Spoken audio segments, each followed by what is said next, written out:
TV du peuple RD Congo avec votre serviteur Étienne Symphorien Kalalam Balandaï. Bonjour ou bonsoir, selon l'heure à laquelle vous allez me recevoir. Le peuple gagne toujours, Rossi Mukedi.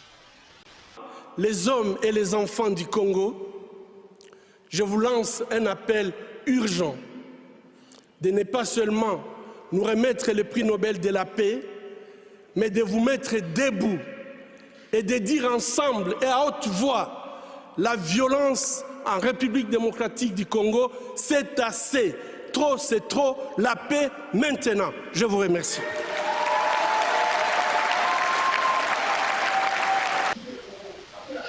Mesdames, mesdemoiselles, messieurs, bonjour, bonsoir, selon l'endroit où vous vous trouvez, selon votre fuseau horaire.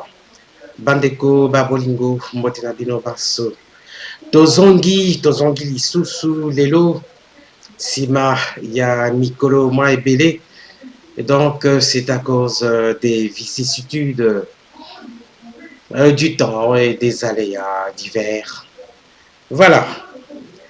Comme à l'accoutumée, donc notre but c'est de partager l'information telle qu'elle vient. Nous pouvons la commenter. Vous pouvez poser aussi des questions plus tard sur notre numéro WhatsApp. C'est selon. Et voilà, le premier sujet, c'est le voyage de notre président Félix Tshisekedi au Rwanda. Et les rebondissements, bien sûr. Il y a un sujet dont nous allons parler également, un sujet abondamment abordé par nos compatriotes. Félix Tshisekedi, l'invité de Donald Trump la semaine prochaine, le 3 ou le 4. Mais il y a aussi une autre information qui fait état de l'accueil de notre président Félix Tshisekedi aux États-Unis, non pas par le président Donald Trump, mais par le secrétaire d'État Marc Pompeo, j'espère. Nous allons parler également du NOJEC. Le NOJEC, c'est un regroupement politique du FCC qui saisit la Cour de cassation pour l'ouverture d'une information judiciaire à charge de Corneille Nangaa et ses adjoints. Il y a une autre information dont nous allons parler, vers l'annulation des élections. C'est publié par Média Congo.net. Bon, je dis l'annulation des élections sénatoriales, bien sûr. Et nous parlerons aussi du divers. Voilà. Félix Tshisekedi au Rwanda. Au mémorial d'abord. Il s'est rendu là. On voit une photo où il est en train de regarder les photos des victimes du génocide. À l'endroit où il se trouve, c'est à Kigali, l'endroit se nomme Gisozi, quelque chose comme ça. Il y a 250 000 victimes enterrées là. Il se fait aussi que il y a une photo où on voit le président Félix Tshisekedi s'incliner devant une gerbe de fleurs blanches qui a prêté à beaucoup d'interprétations. Beaucoup d'interprétations. C'est selon. Donc, il y a des compatriotes qui n'ont pas aimé. Et il y a des compatriotes qui ont interprété que c'est question tout simplement de convenance. Et écoutons d'abord le président qui s'adresse aux journalistes lors de après la réunion avec le CEO, une organisation concernant les entrepreneurs africains, quoi, pour les booster. Écoutons d'abord ça. Bon, je ne sais pas s'il faut donner des condoléances à chaque fois que les bandits, les criminels posent ces actes ignobles. Mais si c'est ça que je dois faire, je suis prêt à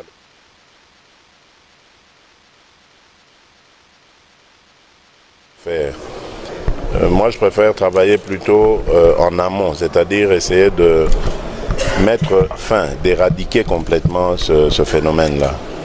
Je suis en train de travailler étroitement avec les services de sécurité pour essayer de comprendre le phénomène qu'il y a. Manifestement, ce n'est pas du banditisme courant. C'est plutôt la conséquence de quelque chose. Et donc, il faut comprendre ce que c'est et lutter contre ça.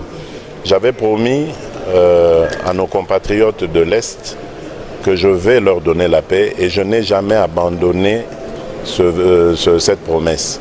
Simplement, je suis loin de vous, à Kinshasa. Vous ne savez pas ce que je fais et donc c'est normal que vous vous posiez des questions. Mais j'ai tenu cette promesse, j'ai fait cette promesse, je la tiendrai. Il y aura la paix dans tout le pays, à commencer par l'Est de la République. Donc faites-moi confiance, je suis en train d'y travailler, en interne comme en international. Partout où je suis passé, ici aussi, j'ai rencontré des chefs d'État des pays voisins et nous avons toujours évoqué cette question.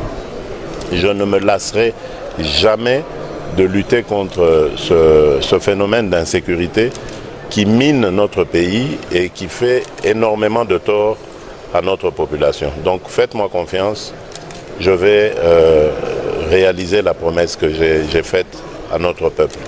Oui, vous devez comprendre que ce ne sont pas ces pays-là qui ont cette politique-là. Donc, en tout cas, moi je ne suis pas encore convaincu de ça parce que nous sommes engagés ensemble pour lutter contre ça. Ces pays auxquels vous faites allusion sont eux aussi menacés par une instabilité, si vous ne le savez pas. Et cette instabilité peut aussi partir de chez nous. Donc vous voyez, ce problème est devenu complexe. Il ne faut pas simplement le voir avec un seul œil en se disant oui, mais ce sont les étrangers qui viennent nous déranger. Dites-vous bien qu'il y a aussi des étrangers chez nous qui se préparent à déranger aussi ces voisins-là. Donc c'est pour ça que nous sommes obligés, eux et nous, de nous donner la main. Et c'est là qu'on va voir si vraiment, comme vous semblez le soupçonner ou le dire, il y a complicité. Mais je ne crois pas. Aujourd'hui, j'ai vraiment l'impression, et même peut-être la certitude, que mon message est passé. Celui de dire, arrêtons de faire souffrir nos populations en permettant à des bandes armées, à des bandits, de faire la loi là-bas. Donc donnons-nous la main, travaillons contre ça et mettons plutôt des conditions du genre d'améliorer le climat des affaires, permettre aux entrepreneurs congolais, rwandais, ougandais, burundais, enfin, de tous pouvoir travailler en toute quiétude et donc créer des emplois et améliorer les conditions de vie de nos compatriotes. C'est un message qui passe, tout le monde le comprend. Je ne vois pas comment un dirigeant sensé peut dire non, non, je refuse ça, moi je préfère faire la guerre. Elle ne profite à personne.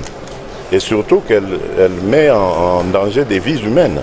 Donc je pense, moi je suis convaincu que c'est simplement un problème de volonté, un problème d'action. Et nous allons maintenant faire ces actions pour éradiquer ça. Faites-moi confiance, je l'ai dit. Je n'irai jamais dans le sens de trahir mon peuple, de trahir mes compatriotes. Jamais. À l'Est, je viendrai. Vous avez parlé de ça justement. Vous savez, je ne suis pas un spécialiste de la sécurité. Donc je suis en contact permanent avec le haut commandement de notre armée. il y a effectivement des problèmes dont je ne peux pas parler ici, qui font que, pour le moment, il me déconseille d'aller là-bas. Parce qu'il faut venir là-bas quand on est sûr qu'on va avoir des résultats. Donc nous sommes en train de mettre en place, je ne peux pas en parler évidemment, c'est tactique, c'est stratégique, donc on ne peut pas le dire, mais on est en train de mettre en place le dispositif nécessaire pour écraser, je dis bien écraser ces groupes armés, les éradiquer complètement de notre quotidien. Et à ce moment, nous viendrons montrer à nos compatriotes vraiment ce que nous allons faire maintenant de cette partie de la République qui a trop souffert et qui mérite vraiment beaucoup mieux que ce qu'elle vit aujourd'hui. Donc, soyez patients, je ne vous abandonne pas, je connais vos douleurs, vos peines, et je vais être là à vos côtés pour qu'on lutte ensemble. Faites-moi confiance. Nous vous remercions, Excellence. Et maintenant, on peut voir sur le compte Twitter de Kigali, Génocide Memorial, ou en anglais Kigali Genocide Memorial, quelque chose comme ça. Son Excellence Félix Tshisekedi dépose une gerbe de fleurs au mémorial du génocide de Kigali, où plus de 250 000 victimes du génocide perpétré contre les Tutsis sont inhumées. Rwanda, DRC, bon, voilà, voilà. Bon, je pense que d'après les détracteurs de ce geste du président, je pense qu'il faut comprendre une chose. Est-ce que, à votre place, qu'est-ce que vous auriez fait dans ces circonstances? Le président dit qu'il travaille en amont, donc il a promis qu'il doit faire la paix avec les pays voisins. Et bien sûr, le génocide rwandais, comme il l'a dit lui-même, a provoqué des effets collatéraux au Congo. Donc, le génocide a continué d'une façon ou d'une autre jusqu'au Congo, parce que quand on voit les massacres des Tingi-Tingi, dont on accuse l'ex-président Joseph Kabila, qui réellement, en réalité, s'appelle Kanambe, Christopher de son vrai nom, et aurait perpétré comme commandant un génocide sur des Tutsis qui étaient cachés dans les forêts. Il en a massacré des milliers. C'était des Hutus, hein, c'était des Hutus, et lui-même il est Tutsi. Donc c'est pour ça qu'on dit que le génocide, avec ses effets collatéraux, a continué jusqu'au Congo. C'est des Tutsis qui se sont vengés sur les Hutus. Donc il y a un génocide qui a eu lieu, qui a été perpétré au Congo. Et par-delà, nous pouvons aussi conclure qu'il y a des Congolais avec l'avènement du RCD qui a connu aussi un grand génocide, millions de morts, ou plus, ou moins, ça dépend du comptage. Et ça, c'est le comptage officiel. Mais d'après les fausses communes, bon, et il faut y ajouter des inconnus, ça pourrait être beaucoup plus. Eh bien, nous pensons que le président Félix Antoine Tshisekedi ne fera pas comme l'ancien président. L'ancien président qui était l'un des acteurs dans le génocide, pour n'avoir pas créé un mémorial des morts victimes de ce génocide, de l'agression de ce voisin rwandais au Congo. Nous pensons qu'il y aura soit une stèle de souvenir ou bien un mémorial aussi un bâtiment construit avec des photos ou des crânes de victimes, comme on le fait aussi ailleurs, dans d'autres pays, comme au Cambodge, comme au Rwanda, comme ils l'ont fait là. Que l'on n'oublie jamais ça et que l'on se dise plus jamais ça pour que les générations futures n'oublient pas ce qui s'est passé. Voilà, les Congolais, mais ce que je dis là, c'est ce que pensent beaucoup de Congolais, que bon, là-bas il y a un mémorial, ils respectent leur mort. Mais nous, on a craché sur nos morts. La communauté internationale a oublié le génocide congolais. Nous espérons que maintenant qu'il y a un président, fils du pays, conscient d'être fils du pays, ça se voit par les œuvres, ça se voit par ses œuvres. Contrairement à un président qui était étranger, qui ne se sentait pas de cette culture, qui ne sentait aucun besoin d'améliorer le pays, de le construire, qui a par contre pillé le pays avec ses collaborateurs. Évidemment, bon, il a montré vraiment un acte de bravoure, bon, en bravant les obstacles, donc en permettant un passage à l'alternance pacifique. Bon, il aurait pu dire non, hein. Il avait l'armée, il pouvait... bien sûr, il y a eu des pressions extérieures, mais c'était de son intérêt. Hein. Et voilà, la preuve est là. Il est calme dans son coin, mais il vaut mieux qu'il cesse de s'ingérer dans les affaires de l'autre président. S'il reste tranquille dans son coin, personne ne viendra le troubler. Hein. Parce qu'il va risquer de tout perdre en voulant tout gagner.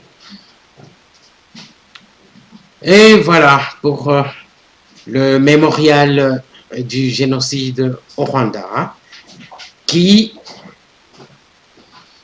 nous invite également à créer un mémorial au Congo, dans notre Congo RDC, un mémorial aussi du génocide des Congolais sur le sol congolais. Ok, nous allons passer à un autre sujet. Voici une autre information sérieusement commentée par les médias sociaux et les médias congolais, hein, bien sûr. Nous avons ici Félix Tshisekedi, invité de Donald Trump la semaine prochaine.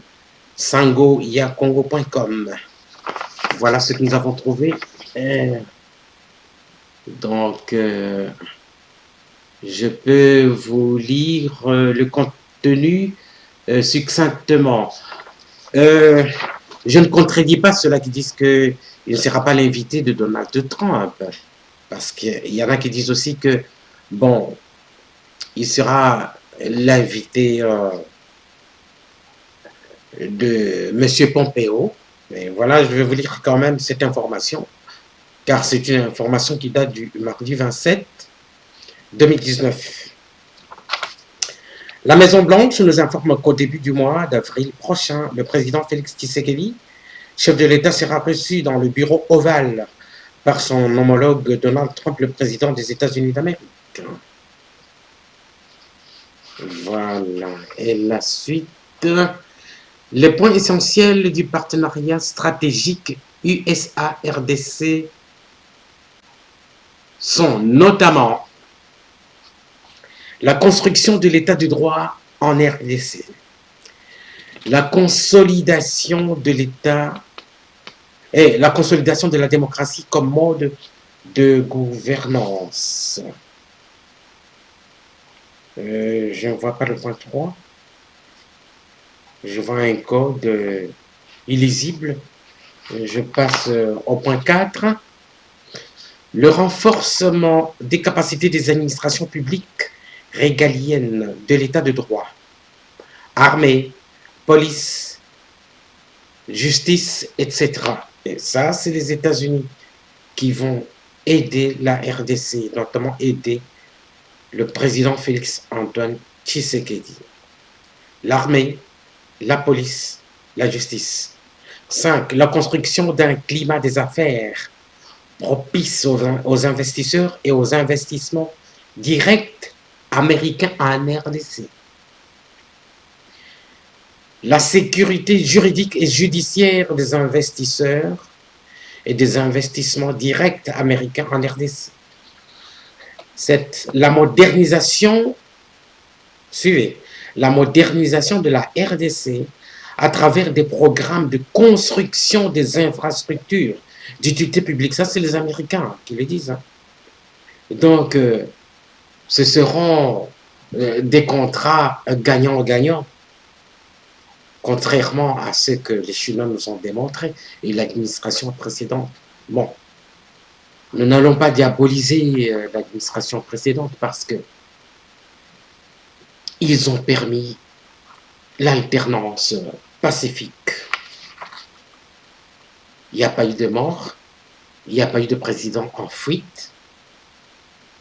Voilà. Nous leur sommes reconnaissants sur ce point.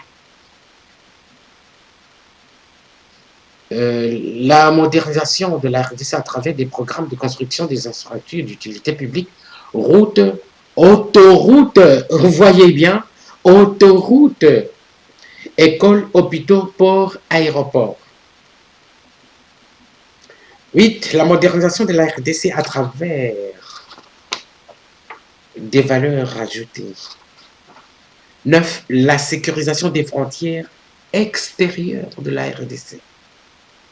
Vous savez que les États-Unis, c'était un partenaire privilégié du Rwanda, de l'Ouganda. Espérons qu'ils vont respecter leurs paroles en nous aidant à sécuriser nos frontières extérieures. 10. Le raccordement de la RDC au réseau des nouvelles technologies, de l'information et de la communication à très haut débit.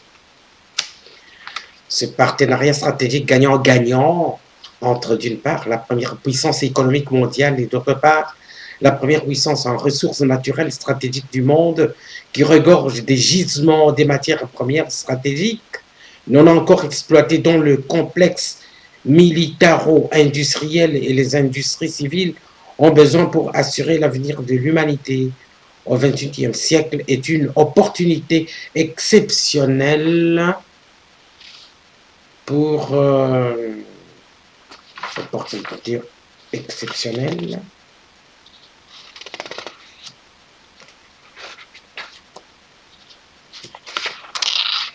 on ne voit pas la suite. Bon. C'est une opportunité exceptionnelle pour le développement, pas seulement du Congo, mais du monde industriel occidental. Voilà. Là-dessus, je vais essayer de vous placer une vidéo. Ferdinand Kachama, je conseille au président de nommer les commissaires spéciaux pour un temps. La prospérité online.net. Voilà, qu'est-ce qu'il dit? La suspension de l'installation du nouveau Sénat élu sur fond de corruption générale. Le report sine die de l'élection des gouverneurs, initialement prévu pour ce 26 mars 2019. Le respect de la Constitution. Le difficile mariage FCC cache la nomination du potentiel formateur dont le nom serait d'ores et déjà sur la table de Fachi, directeur de cabinet honoraire adjoint du chef de l'État, Félix Antoine Tshisekedi Tshilombo. Le professeur Ferdinand Kachama évente ici le boa en ce qui concerne ses principaux sujets d'actualité qui laissent couler encre et salive. À l'interne comme au-delà des frontières du Congo-Kinshasa. Ci-dessous, découvrez l'intégralité de cet entretien exclusif réalisé avec ce haut cadre de l'UDPS Tshisekedi en date du vendredi 22 mars dernier. Et voilà. La prospérité. Professeur Ferdinand Kachama, durant pratiquement 4 décennies, l'UDPS a milité contre la corruption, l'impunité et la mégestion. Aujourd'hui au pouvoir, acceptez-vous que ce parti cher à Étienne Tshisekedi Ouamulumba soit cité dans les mêmes pratiques que celles dont vous avez combattu hier, Ferdinand Kachama? Il y avait un système qui s'était installé dans l'impunité. Les gens touchés à tout, tripotés partout. Maintenant, ce n'est qu'un début de dévoilement du système qui existait tout le temps. La prospérité. Vos députés provinciaux élus ont également fait montre de la corruption lors des sénatoriales. Ferdinand Kachama. Plusieurs autorités qui ont servi Mobutu et les deux Kabila à l'époque furent débauchés de l'UDPS. L'UDPS est une pépinière et dans une pépinière, il y a des vrais et des faux. Si quelqu'un est débauché, ça veut dire qu'il était la mauvaise herbe dans la bonne culture. Voilà.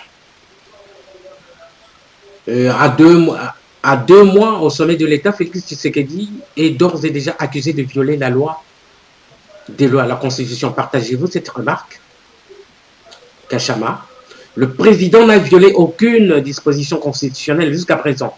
En tant que garant de la bonne marche des institutions du pays, il n'a fait qu'appliquer la Constitution dans toutes ses dispositions.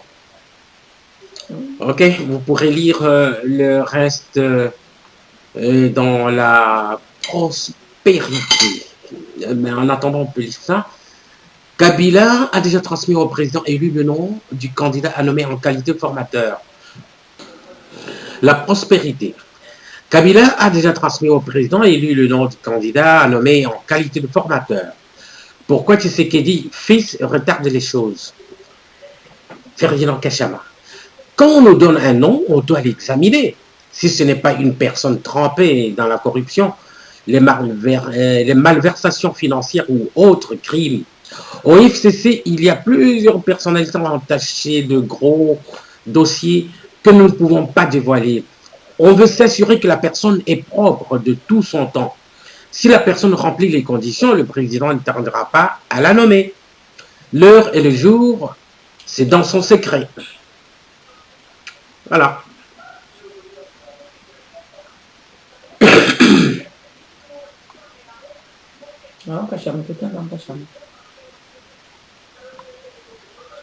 Et voilà, le même Franck Kachama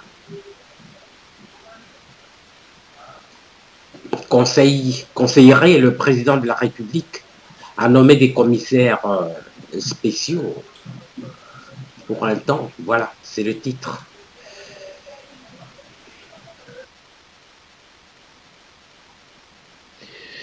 Bandeko Babolingo, Sikoyo Toleki na titre Mosusu, titre très important. Donc, titre Oyo Bakomi Breaking News, actualité.cd. RDC, affaiblir Kabila et protéger Tshisekedi. Le lobbying de Monseigneur Ambongo auprès de la communauté internationale. Voilà, bon, c'est juste, hein. RDC, affaiblir Kabila et protéger Tshisekedi. Le lobbying de Monseigneur Ambongo auprès de la communauté internationale. Je continue la lecture. L'archevêque de Kinshasa, Monseigneur Fridolin Ambongo Besungu, a appelé la communauté internationale à affaiblir l'ancien président Joseph Kabila, dont l'influence est persistante. C'est grave. 2 mois après son départ, son influence est toujours persistante. Chers compatriotes, est-ce que boyebi que Kabila wana azali ko violer la loi sur les anciens présidents de la République? Bango moko moto basalaki loi wana. Botanga loi wana, botanga ba vidéo na mosusu ou bien bokene na profil na Facebook. Donc bokomona loi wana. Cette loi stipule dans ses articles qu'un ancien chef d'État doit se tenir quoi? Tranquille, calme dans son coin. Il ne doit pas se gérer de quoi que ce soit. Il ne peut pas être ni personne morale, ni président d'un parti politique, ni se mêler de quoi que ce soit. Je ne sais pas pourquoi on n'en parle pas.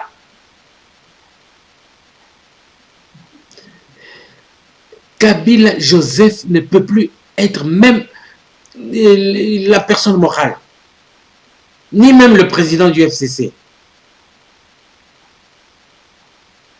Ça viole.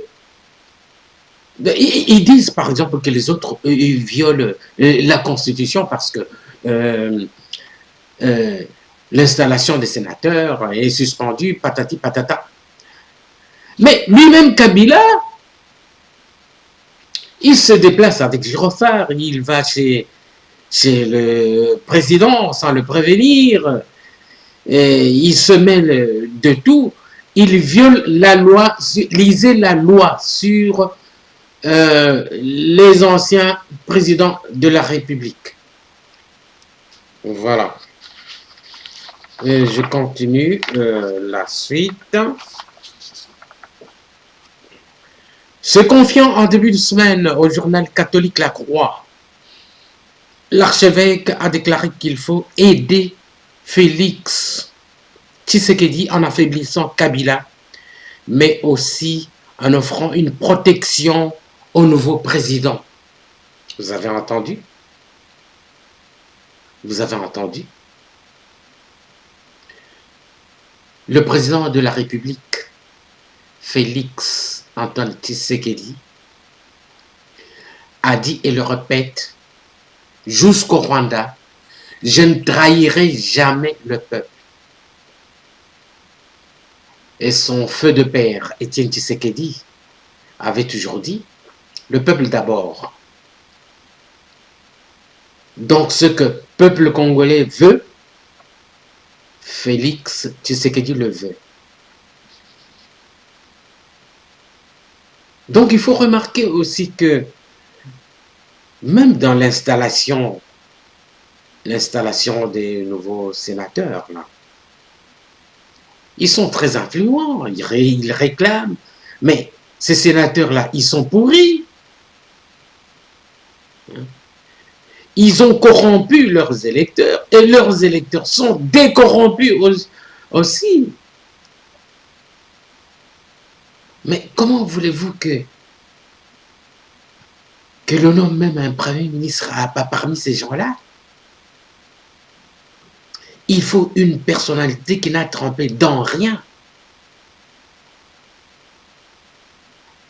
Et il ne faut pas qu'ils aient quand même utilisé leur méthode non orthodoxe, des méthodes vraiment de la corruption pour devenir des députés, pour devenir des sénateurs. Et là, ils se disent que, bon, ils ont une majorité, mais c'est une majorité pourrie. Pour moi, je suis d'accord avec Ferdinand Kachama, le professeur, qui dit que il vaudrait mieux, il conseille au président de la République de nommer des commissaires spéciaux en attendant, parce que la situation est pourrie. Je continue. Car, selon Ambongo, également vice-président de l'influente Cinco, si Tshisekedi penche trop du côté du peuple, Kabila risque de ne pas le laisser faire. Et le président sera obligé de pencher du côté du peuple. Hein. et non du côté de la dictature. C'est le sens de mon appel à la communauté internationale, en particulier aux États-Unis et à la France. Voilà ce qu'il dit. L'Église a payé le prix fort pour que des élections puissent avoir lieu. Et voilà. Chers compatriotes,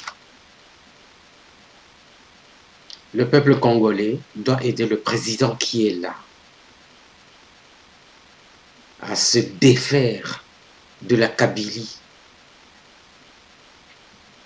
Et nous demandons à l'entourage de Kabila qu'il risque de tout gâcher pour Joseph Kabila. Il risque de tout gâcher. Laissez Joseph Kabila tranquille, c'est un ancien président qui veut rester au Congo, qu'il reste tranquille dans son coin, à moins qu'il n'ait des ambitions de revenir au pouvoir. Est-ce que Kabila vraiment, il peut penser à redevenir un président? Il a été chahuté, il a été traité de Rwandais, on sait tout sur lui. La Cour pénale internationale l'attend au tournant. Au lieu de rester tranquille dans son coin, il veut quand même devenir président en 2023 ou plus tard. Et après, ce sera son fils, comme on raconte, patati et patata. Qu'est-ce que c'est que ça? Voilà, chers compatriotes, nous allons passer à un autre sujet. Chers compatriotes, Bampandiamonu, Betu Keluta na sujet en kaka. Bana Betu, Tutupita, Ku Chenabalu Chandekelu. Bandeko, Tozali Kolekasiko, na sujet à Souka. Eh bien, je vais d'abord vous lire le titre et puis je vais vous l'exposer en plein écran. Alors, je vois ici République démocratique du Congo, NOJEC, regroupement politique. Kinshasa le 25 mars 2019. Copie pour information à son Excellence, Monsieur le Président de la République, chef de l'État, avec l'expression de nos hommages les plus déférents. Palais de la Nation à Kinshasa-Gombe. Son Excellence, Monsieur le Ministre d'État, ministre de la Justice et garde des Sceaux à Kinshasa-Gombe. Alors, à Monsieur le procureur général près la Cour de cassation à Kinshasa-Gombe. Attendez d'abord, je vais vous chercher l'image et vous la mettre en plein écran et nous allons lire ensemble. Où est-ce que j'ai mis ça? Oh là là, vous allez devoir patienter. Eh bien, ça y est. Voilà. Vous allez devoir. Donc, le document est là. Je pense que nous pouvons lire ensemble. À Monsieur le procureur général près la Cour de cassation à Kinshasa-Gombe. Je rappelle que NOJEC, c'est un regroupement politique du FCC. FCC dont il se réclame l'autorité morale Joseph Kabila, alors qu'il n'en a même pas le droit d'après la loi sur les anciens présidents. Nous allons lire quand même. Concerne ouverture d'une information judiciaire à charge de M. Corneille Nangaa, président de la CENI, de M. Norbert Bassin-Guézi, Katintima, vice-président de la CENI, et M. Marcelin Bassinghezi, fils du vice-président de la CENI pour détournement des fonds électoraux. Monsieur le procureur général, d'accablantes révélations ont été communiquées le jeudi 21 mars 2019 par l'Office du contrôle des avoirs étrangers, OFAC, du ministère du Trésor américain, évoquant de lourdes charges de détournement des fonds destinés à prendre en charge les opérations électorales en République démocratique du Congo. Ces faits gravissimes perpétrés par 3 compatriotes hauts fonctionnaires de l'administration électorale de notre pays ont conduit le gouvernement américain à geler les avoirs des sieurs. 1. Corneille Nangaa Yobelu, président de la Commission électorale nationale indépendante, CENI. 2. Norbert Bassinghezi Katintima, vice-président de la CENI. Et 3. Marcelin Bassinghezi Mukolo, fils du vice-président de la CENI. Il va sans dire que les faits reprochés aux concernés ont une incidence négative dans la qualité des élections réalisées en RD Congo, étant entendu que nos élections ont été entièrement prises en charge par le contribuable congolais. Toutes ces raisons rassemblées étaient scandaleusement les faiblesses de gestion du cycle électoral en cours et méritent l'ouverture d'une information judiciaire à charge des intéressés. Ainsi, vous exhortons-nous, Monsieur le procureur général, à vous saisir de la question et à mener des enquêtes en profondeur en vue de faire éclater la vérité, afin que les coupables soient exemplairement sanctionnés. Nous suggérons que les auditions y afférentes soient particulièrement ouvertes et médiatisées. Veuillez agréer, Monsieur le procureur général, l'expression de notre considération patriotique. Maître Constant, je ne vois pas très bien le nom, hein. Maître Constant qui? Je peux lire la fin, hein. Maître Constant, au milieu je ne vois pas. À la fin c'est Tungunga. Voilà. Et chers compatriotes, vous voyez bien que il appert en pleine lumière ici que dans un état de droit, cette ouverture de l'information judiciaire dans un état de droit peut conduire inéluctablement à une arrestation.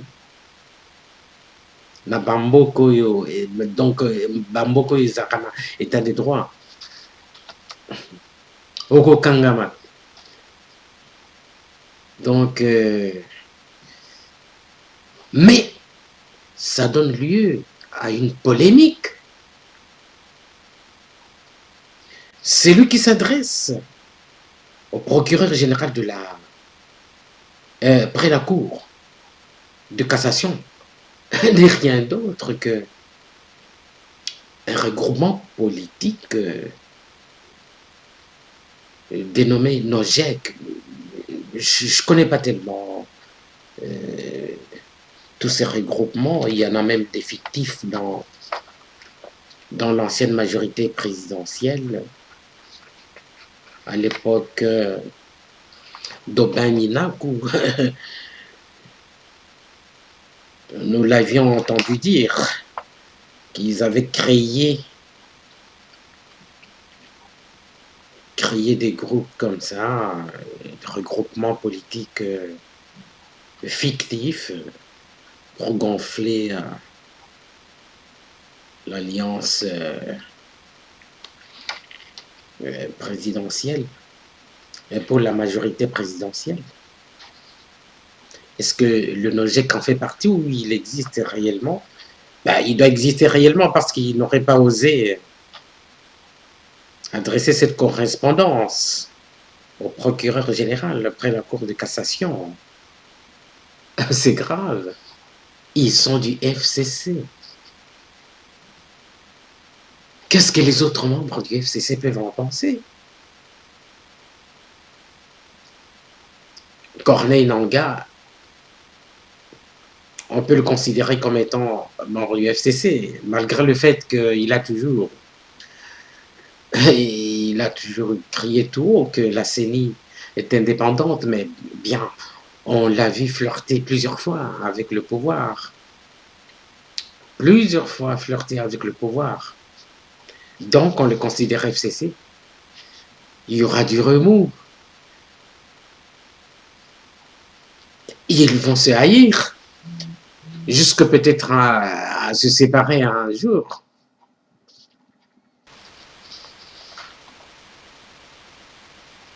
Parce que les Américains, ce qu'ils ont fait là, ils savent le démontrer.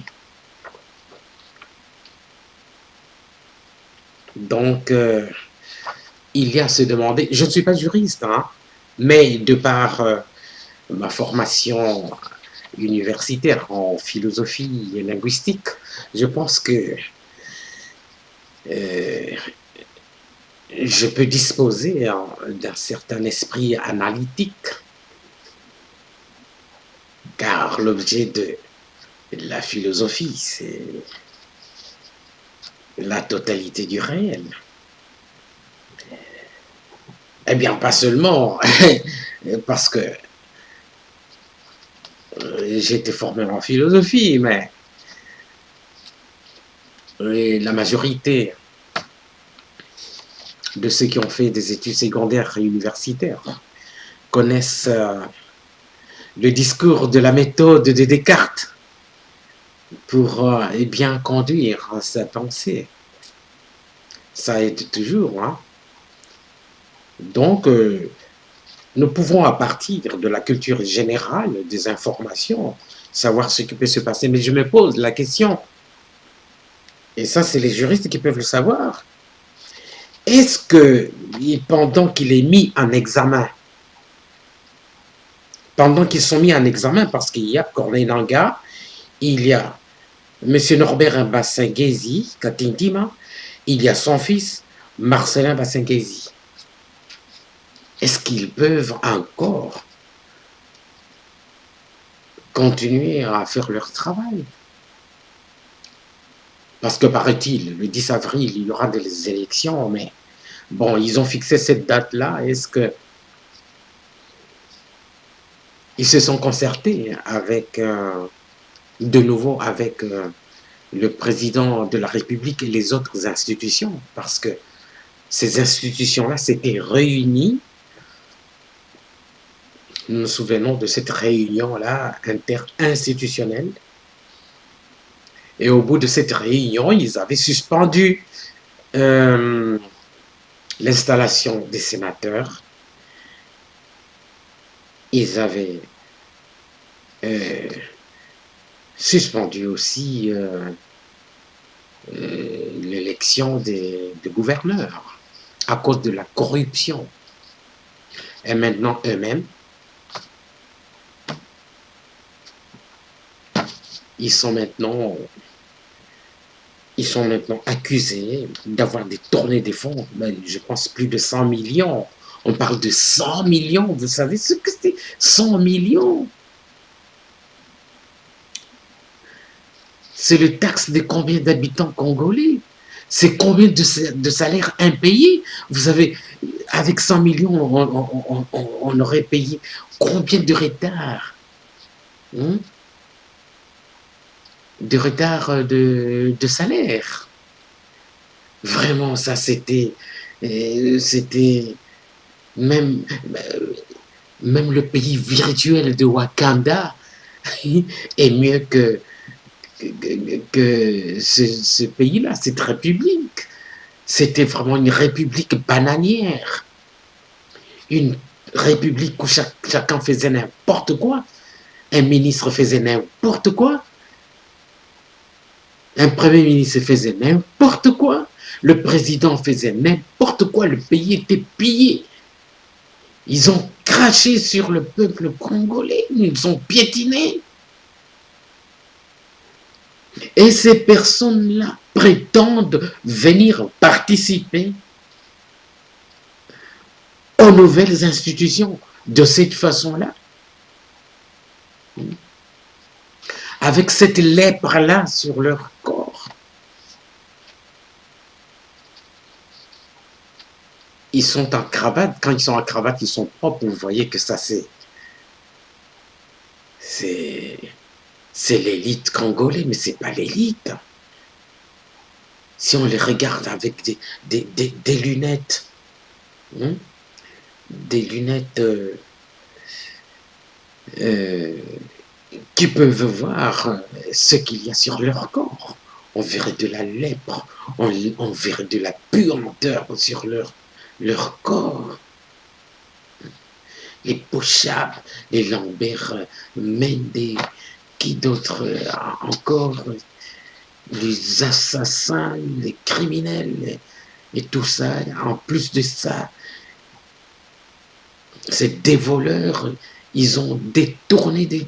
Oh là, Seigneur, mon Dieu, qu'est-ce que c'est que ça? Ça sent la puanteur. Qu'est-ce que ça va devenir? Qu'est-ce que ça va devenir? Heureusement que le mandat de la CENI termine au mois de juin, au mois de juillet. Mais est-ce qu'il faut les arrêter? Je ne sais pas. Le nouveau président a promis de ne pas faire la chasse à l'homme, mais je pense que ça, il a promis à l'ancien président de la République. Hein. Je pense qu'au nom de la paix, il faut faire certains sacrifices. Mais ça n'empêche pas à la justice de faire son travail. Oh, chers compatriotes, où est-ce qu'on va? Je réponds, vers un état de droit. Ah oui, il faut nous assumer. Ok, chers compatriotes, Bampangi Yamuno, Bampangi Yamuno ya Luzolo, Betu me Manisa, Analengo, Amboshila, Bana Betu, Bamwakulu Chiluba, Bakukasai, Niko Katanga, ni miaba yonsu, toku jikija, ani toajikiji, ani kwajiki. Ndugu wapenzi na waza, tunamaliza. Chers compatriotes, nous terminons par ici avec la langue de Molière ou la langue de Voltaire, notre langue officielle, pour nous faire entendre de ceux qui ne comprennent pas nos langues nationales. À la prochaine, chers compatriotes.